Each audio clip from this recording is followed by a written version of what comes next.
Welcome once again to those of you who've been following this short series of reflections. And welcome to anyone who's joining us for the first time. In fact, this will be the last in this series, though we hope there will be another series coming along in a few months' time. Just a reminder that the purpose of these reflections is to help us take a little time out, a little offline time during the month to reflect on where our life is going, its purpose, the essential. How much am I in contact with the essential purpose and meaning of my life? And we've ranged widely over different traditions and the contemporary context in which we all live. We've usually had some sort of symbol on which to focus for the reflection, and we're going to do that again today. This globe in a box is a paperweight and was given to me some time ago. The person who gave it to me said, "It's for you to put on your desk so that you can put your hand constantly on top of the globe and have it, I suppose, under control." A very foolish idea, and really not at all realistic. And yet it is symbolic of the way many of us think of ourselves and our lives on planet Earth, carefully contained where we can control it. Now, planet Earth's unfolding from the Big Bang until now requires it to be seen in the context of the whole universe. We can't put the globe in a box, and we can't really put our own lives and the environment in which I live in a box either, and try and protect it from the whole global, universal, cosmic environment. So there is number one. The second is another symbol of our world, one, alas, with which we are too familiar. This is a broken globe. The beauty of our world, the rich diversity and the wonders of our human family, in many ways are broken, their power reduced, their beauty not recognized. Our broken world. We know it so very well. We hear about it every day in our television news, read it in the newspapers, meet it on the streets. Protests, riots, discontent, fear, brutality, hunger in the midst of plenty, greed, and so on. So the broken world and the world we want to keep in a box in some ways are related. The word globalization has become such a familiar word now in our everyday language. We know we're going to move towards being a global family, but it isn't really very easy to accept or to help to create. Recently I visited London again, but it could have been any major city in the world. Think of one that you know. You know, it could have been New York, it could have been Sydney, it could have been Mexico City, it could have been Johannesburg, it could have been any large city anywhere. But it happened to be London.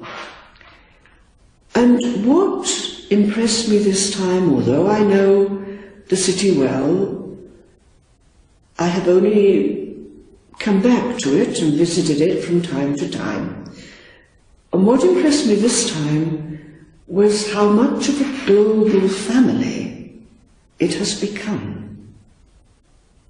People there from many parts of the world, from every continent in the world, all cultures, all religions, all races, now claiming to be British. These people are not recent migrants.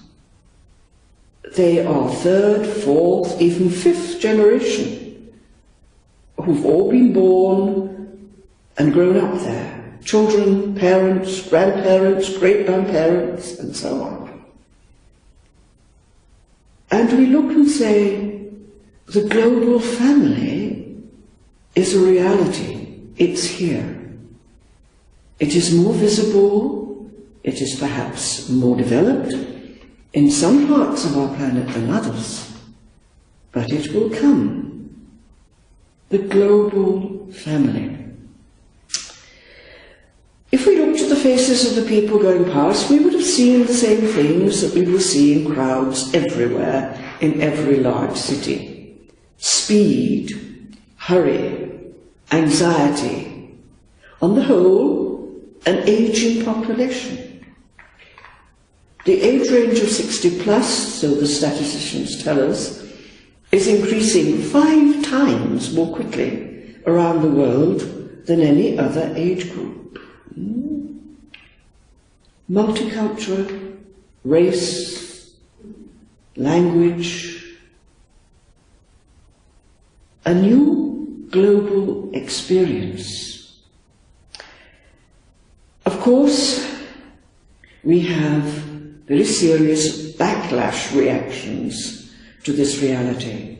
The people who want to build the barriers higher, make the rules and restrictions firmer, keep everybody out except whom? The people who really belong here? But we all belong here. We are all part of the human family. There is only one human family on earth. We are all the same species, and we all have the same source beyond space-time. Backlash. Why are we so frightened? Fear. Mostly, again, if we turn to our ancient wisdom, we turn to our most ancient scriptures, the Vedas and the Upanishads, we're reminded that the only way to lose fear of each other is to recognize the fact that we are all one human family, that we have all come from the one source. We all belong to the one mystery which brought us into existence. To quote the actual words of the Upanishad, the one who sees all beings in his or her own self, and his or her own self in all beings, that one loses fear. The only way I can lose my fear of the abundant variation and diversity of peoples is by recognizing that you and I are one family. And the mystery that dwells within you dwells also within me. An obstacle. The source, can we really get back to living in awareness of this truth, this fundamental truth? It's the only way we will heal this broken world. More divisions, more barriers, more violence, more fear is not the answer. All beings in the self in all beings. We need to learn to accept each other and not be afraid. This level of consciousness in which we have all been taught to be afraid of differences It was captured many years ago in a song from one of the successful plays of the day. Perhaps some of you may remember it if you're old enough to remember it. It was called South Pacific, where an American soldier serving in South Pacific Islands fell in love with a girl from there and wondered if it would ever be able to be a relationship that was free and acceptable when he got back home to the United States. What the words said were very important. He realized, he said, we've got to be taught to be afraid of people whose skin is a different shade and people whose eyes are oddly made. We have to be carefully taught.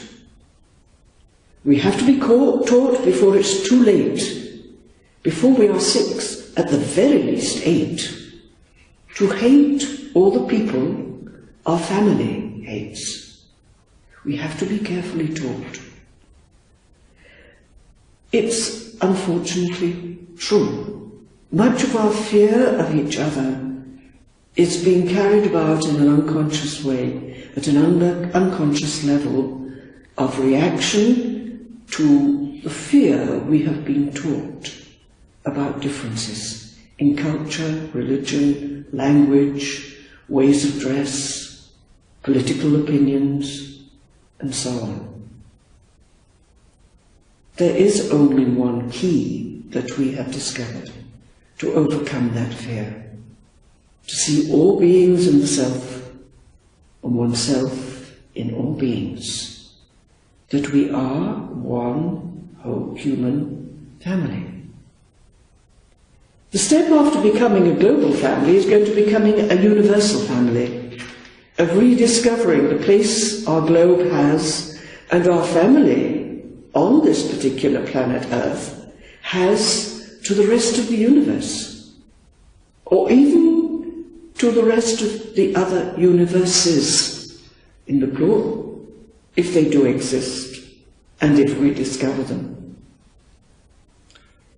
We really do have to wake up to the fact that the global family is not a threat, it's not a daydream, it's a reality, and we have to learn to live with it, reducing our own fear. The global person of the future will have great richness to share in his or her life. I want to introduce you to a little boy who lives in Vienna at the moment. His name is unimportant, and I'm sure his parents wouldn't mind me mentioning him, because he is the global person of the future, and he's already here. You know? His mother was born and brought up in Germany, though now she's living in Austria, and she has for a time lived and worked in Brazil and Latin America. She has, therefore, her own language, German, and she has Spanish as fluent languages, and she has, through her work, learnt English. She was brought up in a Catholic Christian culture, but as an adult decided that Taoism was what helped her and was attractive. She found a Chinese teacher, and she practices Tai Chi seriously and has been to China with her teacher. So, 3 languages, 2 cultures, 2 religious traditions. Her husband was born and brought up on the Ivory Coast, another entirely different culture. His family tradition is animist. He was sent away to school, and as the Ivory Coast was a French colony, the school was French-speaking, so he had his own language and French as fluent languages. He also, through the French schooling, came in contact with Christianity. But as he was away from home, he lived with a Muslim family. So we had Islam added to Christianity and animism. and 2 more languages added. Their first son is an inheritor of all this, and he lives in Vienna. He has a whole world of diversity and richness to be integrated inside him. It is something we should rejoice in. He's the new global person. And there will be many more around us if we will look, recognize, and rejoice that they are here. The worst thing we can do is to say, he must be integrated into this culture or that culture, this tradition or that tradition. His work of integration is integrating all the richness and diversity he has inherited in a coming global family on planet Earth. So next time you're in a big city, even one you're familiar with, have a look round and see, recognize how it's already happening. And recognize also the fear that is saying, shouting, put up the barriers, build the walls higher, keep everybody out but us. After the global family, we will be moving into the universal family, where we'll be so at home with the diversity and the richness of life on this planet that we will be able to regain the wisdom we've lost, our sense of connectedness with the cosmos, with the unfolding of this cosmos, with the creation. We are part of it, here and now. And perhaps then for this month, our awareness practice would be just to have a look around again at the people we meet in the public transport, in the supermarkets, where we work, and welcome them as members of our global family, and recognize that they are part of me and I am part of them. The one who sees all beings in his or her own self, and her and his own self there in all beings, loses all fear, and freedom and happiness can follow.